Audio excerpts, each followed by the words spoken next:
Merci. La parole est à Monsieur Magie.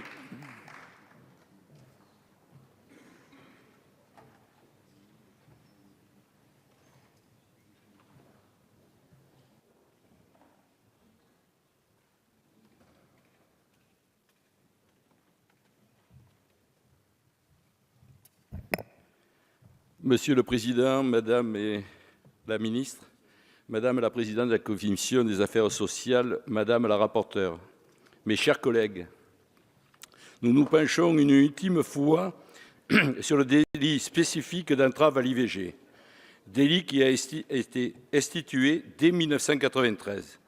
Ce délit sanctionne le fait d'empêcher ou de tenter d'empêcher une IVG en perturbant l'accès aux établissements de soins concernés ou en exerçant des menaces sur le personnel ou sur les femmes souhaitant interrompre leur grossesse.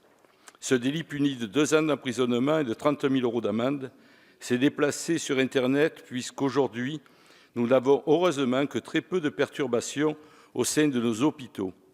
Rappelons que lors de cette législature, nous nous sommes également prononcés sur une proposition de résolution visant à reconnaître le caractère fondamental du droit à l'avortement.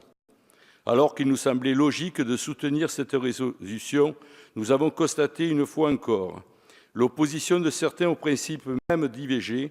Cette opposition à l'IVG est quasi systématique. Lorsque nous avons soumis une proposition de loi autorisant la recherche sur les cellules souches, nous avons été accusés de promouvoir l'IVG. Lorsque nous évoquons les embryons, les mêmes opposants à l'IVG veulent imposer un statut à l'embryon afin d'imposer le non-recours à l'IVG. Il en va de même lorsqu'on aborde la question sur la biotechnique. Le test que nous examinons en lecture définitive est en tout point identique au test voté par notre Assemblée le 26 janvier dernier. Comme nous l'avons fait, tant en commission qu'en séance, en première et en nouvelle lecture, notre groupe RRDP soutiendra pleinement les dispositions votées par la majorité de notre Assemblée. En effet, pour notre groupe, il est plus primordial de faire bénéficier nos concitoyennes et concitoyens d'une information impartiale, claire et précise sur les conséquences d'une IVG.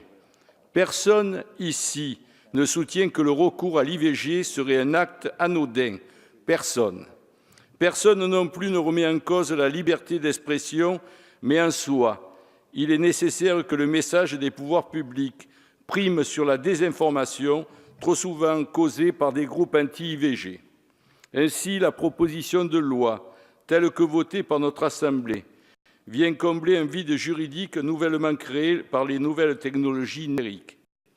Et le groupe RRDP souscrit entièrement aux dispositions votées par notre Assemblée lors de la nouvelle lecture. Notre groupe radical républicain, démocrate et progressiste est bien évidemment attaché à la liberté d'expression et d'opinion. C'est la raison pour laquelle, tu as raison, nous estimons que chacun a droit à ses opinions, mais qu'en matière d'information destinée à un plus large public, les sites gouvernementaux et officiels doivent être mis en valeur concernant les questions portant sur l'interruption volontaire de grossesse. Le but étant que les patientes et les patients bénéficient d'une explication neutre, objective et impartiale. Nous savons compter en outre sur les professionnels de la santé pour répondre au mieux aux interrogations des personnes concernées. Pour toutes ces raisons, vous l'aurez compris, le groupe radical républicain, démocrate et progressiste votera à nouveau pour ce texte et ses dispositions en lecture définitive, test déjà approuvé par notre groupe lors de la nouvelle lecture au mois de janvier de cette année. Je vous en remercie. Merci.